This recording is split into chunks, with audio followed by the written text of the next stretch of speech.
इस मूवी की शुरुआत कई सदियों पहले एक अफ्रीका के मुल्क वाकांडा में शुरू होती है, जहाँ पर कई सदियों साल पहले एक आसमान से पत्थर आकर गिरता है और उस पत्थर को हम वाइब्रेनियम के नाम से जानते हैं। और उस पत्थर को कोई भी आदमी यूज़ करता था तो उसमें ब्लैक पैंथर की शक्तियाँ आ जाती थी और वो ब्लैक पैंथर में तब्दील हो जाता था। और उस पत्थर को उन लोगों ने बहुत अच्छे तरीके से यूज़ किया और वाइब्रेनियम का यूज़ करके वाकांडा एक डेवलप्ड कंट्री बन गया था। उसके बाद सीन शिफ्ट होता है 1992 में। यहाँ पर हम लोग एक सोसाइटी को देखते हैं जिसमें बहुत सारे लोग रहते हैं। तभी वहाँ पर आते हैं किंग तकाचा, जो वकांडा कंट्री का किंग है। और वो वहाँ आकर एक आदमी से मिलते हैं जिसका नाम एन जूबो है। वो उसे कहता है कि तुम हमारे कंट्री से वाइब्रेनियम को चोरी करते हो और तुम यहाँ आकर दूसरे चोरों को वो वाइब्रेनियम पत्थर बेच रहे हो।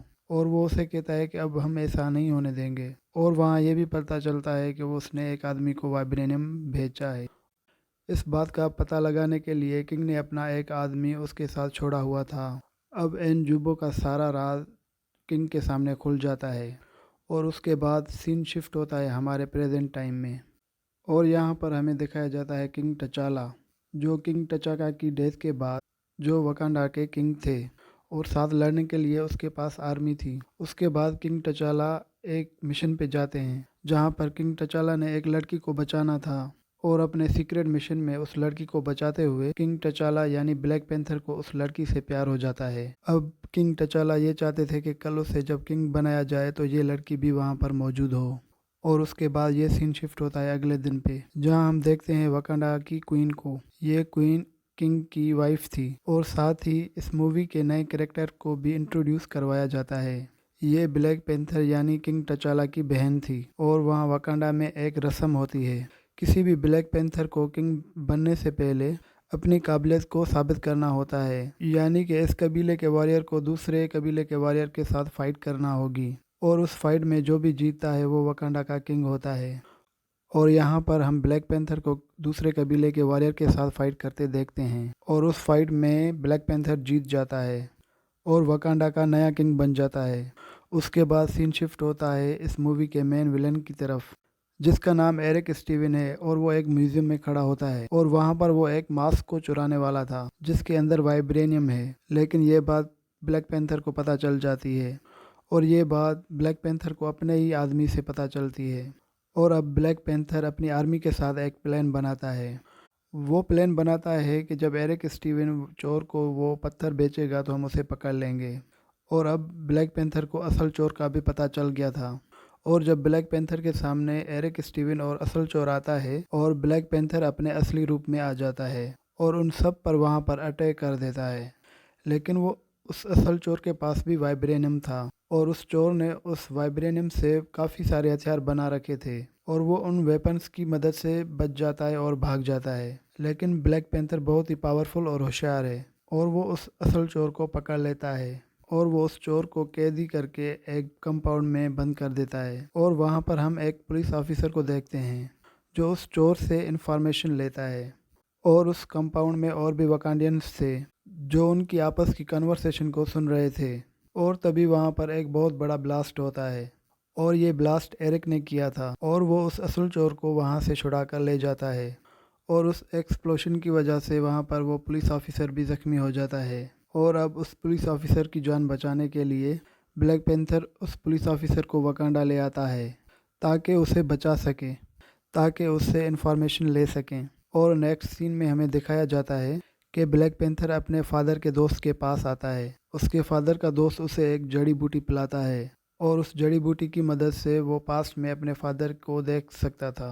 और फिर ब्लैक पैंथर अपने फादर से पूछता है कि 1992 में आपने किसको मारा था, क्योंकि उसकी वजह से वाइब्रेनियम पूरी दुनिया में फैल रहा है और बहुत सारे चोर इस वाइब्रेनियम का गलत इस्तेमाल कर रहे हैं। और अब ब्लैक पैंथर के फादर किंग टक्काचा ब्लैक पैंथर को बताते हैं कि अगर मैं उस वक्त उस आदमी को ना मारता तो वो हमारे आदमी को मार डालता और इसीलिए मुझे उसको मारना पड़ा। उसके बाद ब्लैक पैंथर कहता है कि फिर उसके बेटे का क्या हुआ। उसके बाद किंग टकाचा उसकी बात का कोई जवाब नहीं देते और वहाँ से चले जाते हैं। और यहाँ पर इस स्टोरी में हमें पता चलता है कि वो छोटा बच्चा कोई और नहीं बल्कि एरिक स्टीवन था, और वो उस असली चोर को बचाकर एक जगह पहुँच जाता है जहाँ पर कोई भी नहीं था। और अब एरिक स्टीवन उसे अपना असली रूप दिखाता है और उस असल चोर को मार देता है, और उस असली चोर को लेकर वकांडा पहुंच जाता है। वहां जाकर वो ब्लैक पैंथर से मिलता है और ये बात वो ब्लैक पैंथर को बताता है कि तुम्हारे फादर ने मेरे फादर को मारा था और इस वकांडा का असली वारिस मैं,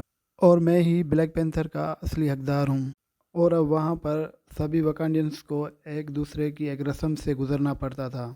एक कबीले के वॉरियर को दूसरे कबीले के वॉरियर के साथ लड़ना होता है, और फिर वहाँ पर ब्लैक पैंथर और एरिक स्टीवन के बीच में एक फाइट होती है। और उस फाइट के दौरान एरिक स्टीवन सभी को धोखा देता है और वहाँ पे वो ब्लैक पैंथर को पानी के नीचे गिरा देता है ताकि उसके बाद उसका कोई भी कॉम्पिटिटर ना हो और वो पूरे वकांडा का किंग बन जाए। उसके बाद वो उस असल जगह पर पहुंच जाता है जहां पर सभी जड़ी बूटियां थी, जहां पर जिन जड़ी बूटियों को पीने से ब्लैक पैंथर की असल ताकत आती थी। वहां जाकर एरिक सभी पूरी खेती को जला देता है ताकि फ्यूचर में कभी कोई उसका कॉम्पिटिटर ना हो और वो हमेशा के लिए वकांडा का किंग बनकर रहे। और अब एरिक वकांडा का किंग बन जाता है तो अब उसका एक ही मकसद होता है कि इस वाइब्रेनियम को दूसरे चोरों को बेचना और साथ ही इलीगल वेपन्स को बनाना ताकि सारी दुनिया उनके सामने झुक जाए और वो बहुत ही ज्यादा पावरफुल बन जाए। उसके बाद सीन शिफ्ट होता है ब्लैक पैंथर की मदर पर।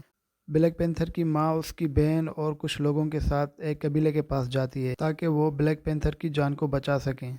हालांकि उस कबीले का सरदार ब्लैक पैंथर का कॉम्पिटिटर था, और जब ब्लैक पैंथर की फैमिली उस कबीले के सरदार के आके रिक्वेस्ट करती है कि वो ब्लैक पैंथर की जान को बचा ले, तभी उस कबीले का सरदार ये डिसाइड करता है कि वो ब्लैक पैंथर के साथ नहीं लड़ेगा और वो लीडर उनकी हेल्प करने के लिए तैयार हो जाता है। और वो एक खास राज उन लोगों को बताता है। वो बताता है कि उन लोगों ने भी उस जड़ी बूटी को माइन किया था। उसके बाद वो जड़ी बूटी ब्लैक पैंथर को पिला देते हैं। उस जड़ी बूटी को पीने के बाद ब्लैक पैंथर को सारी ताकत वापस आ जाती है और अब सारी पावर्स आने के बाद ब्लैक पैंथर किंग एरिक के साथ लड़ने चला जाता है। और दूसरी तरफ हमें पता चलता है कि एरिक ने बहुत सारे एयरक्राफ्ट बना लिए हैं और उनके अंदर उसने वाइब्रेनियम को यूज़ किया है और वो उन एयरक्राफ्ट को दूसरी कंट्री में बेचना चाहता था। और तभी वहाँ पर ब्लैक पैंथर अपनी पूरी आर्मी के साथ पहुँच जाता है और उसके एयरक्राफ्ट को तबाह कर देता है ताकि वाइब्रेनियम वकांडा में ही रहे, वो वकांडा से बाहर ना जाए। और जब किंग टचाला की आर्मी को ये बात पता चलती है कि किंग टचाला वापस आ गए हैं, तो वो किंग टचाला के पास वापस चले जाते हैं और वहाँ पर फाइनल फाइट किंग टचाला यानी ब्लैक पैंथर और एरिक के दरमियान होती है और दोनों के पास ही वाइब्रेनियम वाला सूट था और दोनों ज़बरदस्त फाइट करते हैं। और लास्ट में किंग टचाला यानी कि ब्लैक पैंथर एरिक को हरा देता है।